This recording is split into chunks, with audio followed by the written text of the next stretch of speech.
how to buy Dexcheck AI token. So this token came under the symbol of DCK.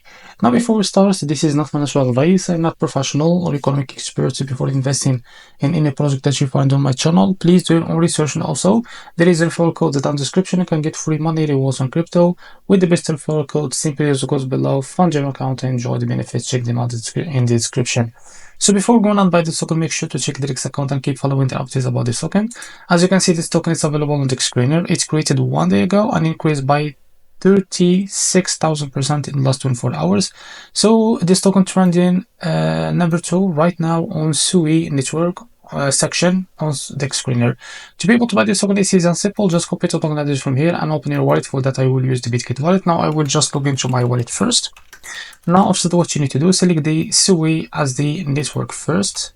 So search for it. As you can see, so after you select it, click on this plus icon and place the token address here. As you can see, this is our token. Click on this plus icon to add it to your wallet. To your wallet. Now go back to your wallet and find the token that you just added. So this is our token. Click on it. Now click here on swap. Switch from here. From the top, select the token that you want to buy with, for example, USDT, and make sure to have enough USDT on your wallet. Now after that, type how much you want to buy. So here you will be able to see how much you receive in a while. So as you can see, this is it. Now after that, what you need to do is just click on swap here, and you will be able to buy this token on your wallet. So this is how to buy DCK token. If you found this video helpful, please like and subscribe. See you next video.